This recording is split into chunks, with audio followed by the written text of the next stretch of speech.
Hey guys, Thank You Master 51 here, or 1911 Man, here to do another video.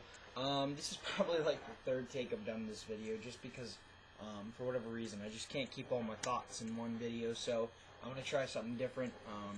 Hopefully I can keep my my thoughts all aligned and kind of on topic. So, this video is going to be kind of like a mini review slash overview of my KWA Mark 1. Based lightly off of the Kimber Tactical HD2, in that it is one fluid color. It is the HD is one matte color. The Tactical Custom 2 is almost like a two-tone look, I believe.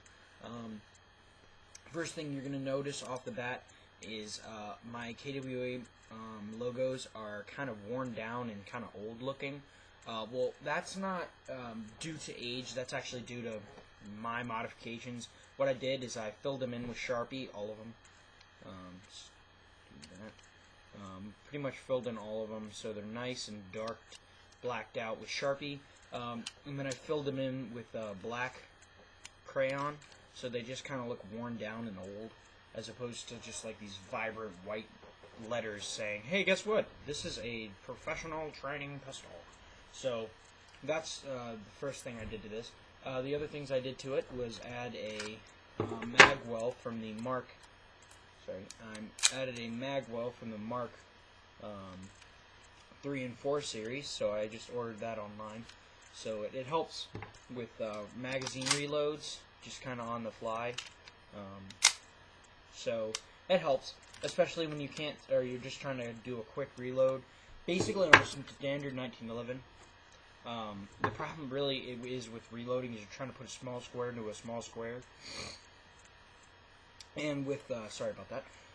And then with like those 1-9s or just double stack handguns in general, it's usually a funneled, almost like a reverse funnel. Is the magazine comes to a point and then you're shoving it into a bigger hole. So that's what she said. No, I'm just kidding. You're making it. It's almost like an inherent magazine well. Well, this, what I've done is I've just made it a big hole, small triangle going into a big triangle. So, rectangle. A small rectangle going into a big rectangle. It helps. So that's the first thing really I've done. The next thing I've done was I actually ended up having to replace the slide stop or slide release on the gun. It has been replaced with a Springfield or normal style magazine, or I'm sorry, slide release and stop. It's not the Kimber one, with the little notch where it catches on the magazine and locks the slide to the rear. Actually broke off. I'm not sure why. I think maybe it was a faulty part. I couldn't say. Another thing I did was I added ambidextrous thumb safeties. The main reason I added these was because I shoot left-handed a lot, and I mean, it just helps. I like it. It makes it nice. Makes it nice that I can manipulate the gun one-handed. With the single-sided thumb safety, there was an issue because of how light and easy it is to flip these on and off. I mean, I don't know if you can hear that. It's just really kind of pitiful. I mean, I can just kind of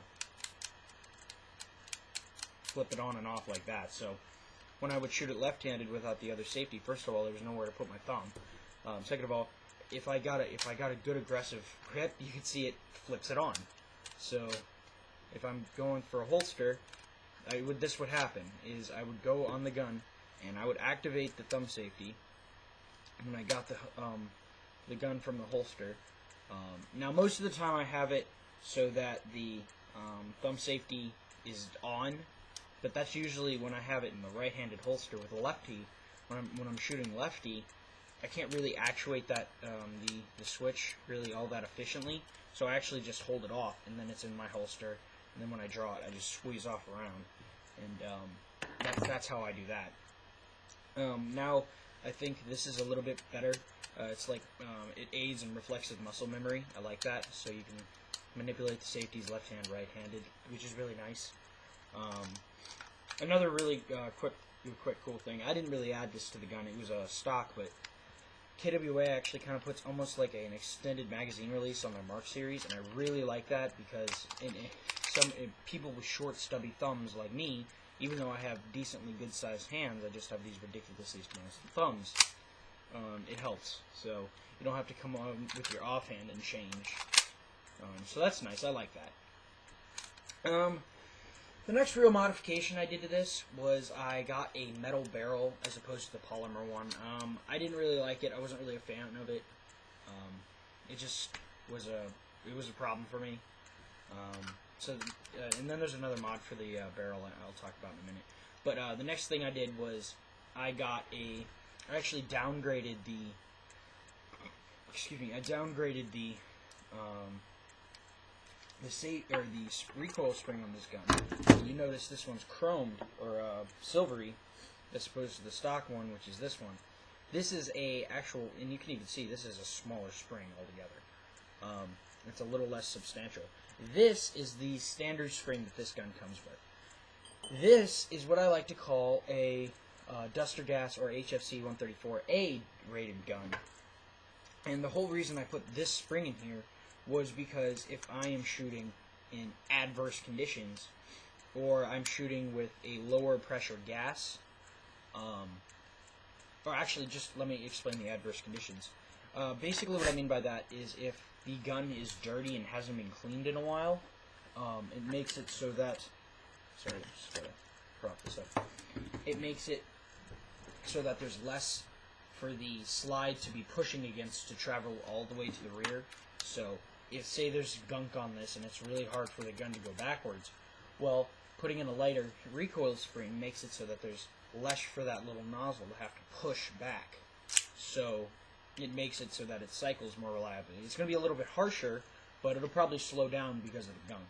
Now, if you try to run a super light recoil spring and run in like your gun normally, running like propane or green gas, you're going to beat the shit out of your gun because there's less slowing the slide down. So you just every time think about just smacking the front of your gun with a little or smacking the slide against each other like it's like hitting a hammer on metal. That's what you're doing. You're speeding up wear and tear. It's unnecessary. It's not necessary for your gun to go through that kind of wear and tear. So that's just really the main thing.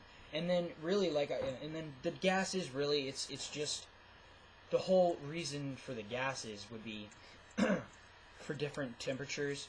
The metal that KWA uses really doesn't lend itself to immediate cooldown like WE and a lot of other guns, even KJW, which is I really like about. That's why this is one of my favorite guns. So you can use duster gas or you can use things like that, but it doesn't lend itself to cooldown. I can't think. But if you're gonna try to, it doesn't. I lost my train of thought again. I'm sorry. But it lends itself to prolonged use. So you can shoot a lot more mags through this than you can with any other gun, which is nice. I like that. Another thing that I really like about the gun is what you just saw there. When I replaced, excuse me, the camera. I replaced the spring with another spring. I have a Western Arms gun, and I believe that KWA is loosely based on Western Arms. So I was able to swap out springs and spring tensions. I could play with the springs just because, just for reliability and things like that. So I really like that. Especially, I really like that in 1911s just because there's so many things you can do with it. I mean, they can be used for competition. They can be used for skirmishing. They can really be used for a lot of things that a lot of other handguns can't really. You can't really do that much with it.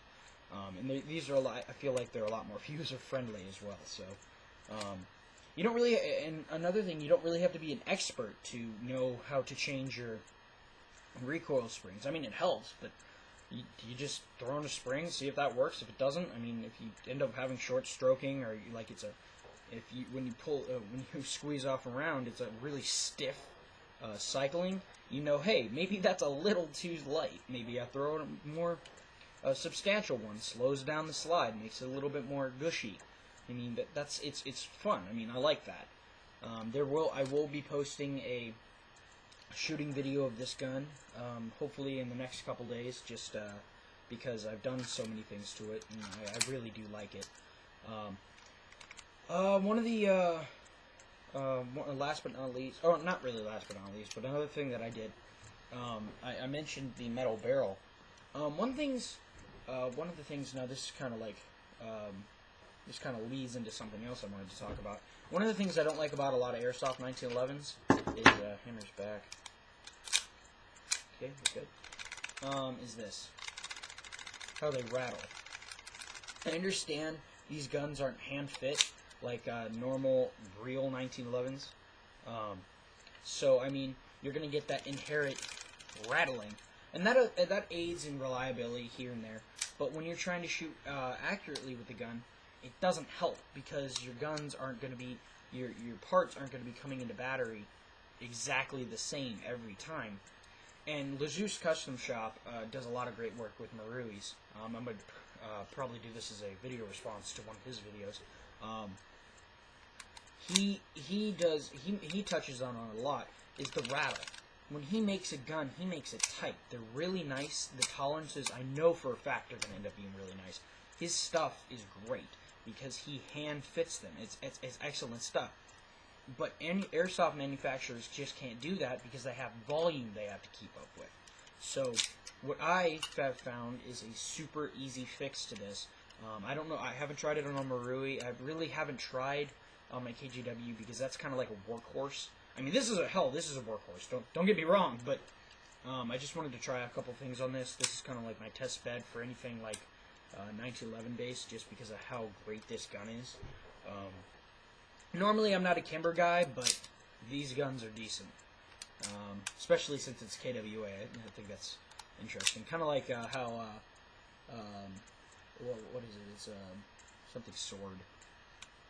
One of the Chinese manufacturers for AEGs is one of the highest highest grade manufacturers is AEGs, but then we also make jokes about China-made guns, and it's a Chinese-made gun. So I think it's funny that we make jokes about the Chinese guns, but then one of the highest grade manufacturers is also in China, so I think that's funny.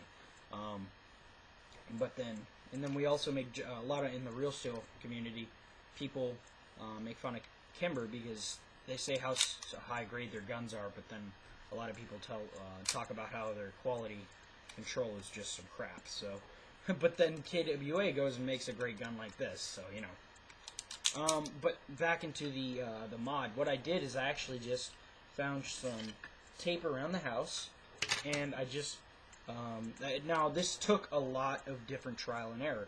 And here you can kind of see you can kind of see there are two different lengths of tape. Here's the shorter one, and it goes up to about there. This is the longer one, goes out to about here. And I was trying to figure out the best length of tape, so that the gun would lock up nicely. You can see it locks up, and it gets there pretty nicely, even with the light spring, and there's no play in the barrel. None whatsoever. No rattle. Which means that barrel will go into battery the same place every time. There's still that slide rattle, but that's just eliminating one more variable that could cause issues, and I love that. I think that was one of the best things I could have ever done to this gun. If you can't do anything else to a KWA 1911, this is in the real steel community's accurizing, which has to do with the metal rails. But now we have something. This is airsoft accurizing. Just kind of taking some tape to the front of the muzzle, and that just makes the lockup so much better. So I mean, that's pretty much the kind of little overview I have of my Kimber Custom 2 or Kimber Tactical Custom 2. Thanks so much for watching, guys. I'll have the shooting videos up later this week. All right.